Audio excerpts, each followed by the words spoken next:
حضور فرماتے ہیں میرا دل کرتا ہے نماز لمبی پڑھاؤں، لمبی نماز پڑھانے کو جی چاہتا ہے، لیکن کریم فرماتے ہیں پھر میں دیکھتا ہوں کسی بچے کے رونے کی آواز آتی ہے، میں کہتا ہوں اس کی اماں پریشان ہوگی، میں نماز چھوٹی کر دیتا ہوں۔ اتنا جذبات کا خیال، اتنا محبت بانٹ، ہمیں صرف اپنے آپ سے غرض ہوتی ہے، آپ یقین کریں۔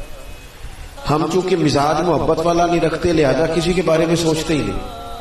جب لہجے پیار والے ہو نا، محبت والے ہو، تو پتہ ہے سب سے زیادہ فائدہ کس کو ہوتا ہے؟ قریبی لوگوں کو۔ آپ نے ناراض نہیں ہونا، کر لوں ایک بات؟ نہیں تسی سارے نہیں بولے، اسی کوئی اور کر لیں گے نا، کر لینی ایک بات ہے نا۔ یہ جو لوگ سخت مزاج ہوتے ہیں نا، تلخ مزاج ہوتے ہیں، سب سے زیادہ تکلیف میں ان کی گھر والی ہوتی ہے، پریشان ہوتی ہے بچی۔ ماں باپ کو کہتی ہے کہ خرچہ بھی دیتا ہے، کپڑے بھی لے کے دیتا ہے، میکے بھی لے جاتا ہے، لیکن جب تلخ بولتا ہے نا تو کئی راتیں اس کے جملے مجھے سونے نہیں دیتے۔ اس کے لہجے میں سب سے زیادہ تکلیف میں وہ مرد ہوتا ہے جس کی بیوی کا لہجہ سخت ہوتا ہے۔ وہ کہتا ہے نہ کپڑے دھو کے دے تو، نہ خدمت کر، میرے ماں باپ کے ساتھ بات تو تمیز کے ساتھ کر۔ یہ تلخیاں، یہ لہجوں کی نفرتیں، یہ ہمارا انداز، یہ باہر والوں کو تکلیف نہیں دیتا، ہمارے اپنے رشتے تکلیف میں آ جاتے۔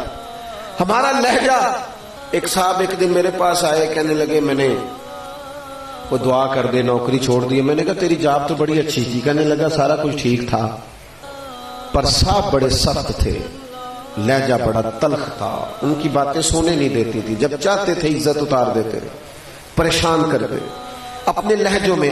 میں نے ظاہر ہے موسم بھی سخت ہے اور میں تقریر بھی تھوڑی کرنے کا دوں، بڑی جلدی سمیٹنے لگا ہوں۔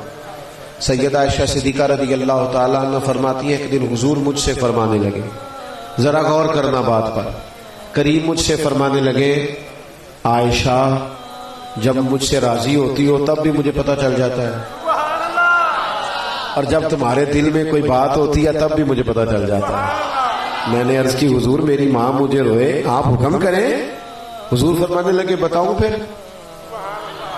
یہ ذرا انداز دیکھیے، ہم تو جب تک کوئی پورا احتجاج نہ کرے بات نہیں نہ سنتے، تو نبی پاک لفظوں اور جملوں سے اندازہ کر لیتے۔ حضور فرمانے لگے بتاؤں یا رسول اللہ بتائیے؟ تو محبوب فرمانے لگے عائشہ کبھی کبھی آپ قسم اٹھاتی ہیں۔ حضور اٹھاتی ہوں۔ فرمایا جب راضی ہوتی ہو تو کہتی ہو مجھے رب محمد کی قسم ہو، اور جب تمہارے دل میں کوئی بات ہوتی ہے پھر کہتی ہو مجھے حضرت ابراہیم کے رب کی قسم، پھر جناب خلیل علیہ السلام کے نام سے قسم اٹھاتی ہو۔ سیدہ فرماتی ہیں میں تمہیں بتا نہیں سکتی لوگوں میرے دل کا حال کیا تھا، میری کیفی۔ حضور آپ اتنا خیال رکھتے ہیں، اتنا خیال کرتے ہیں لوگوں کا کہ کسی کے دل میں کیا ہے، کوئی کیا سوچ رہا، کہاں تک بات چلی گئی، اتنا خیال کرتے ہیں۔ سیدہ کہتی ہے میں مچل گئی کہ میرے کریم تو لفظوں سے پتہ کر لیتے ہیں، اتنی محبت بانٹتے ہیں نبی پاک۔ تو حضور فرمانے لگے عائشہ تم پھر حضرت ابراہیم کے نام سے قسم اٹھاتی ہو؟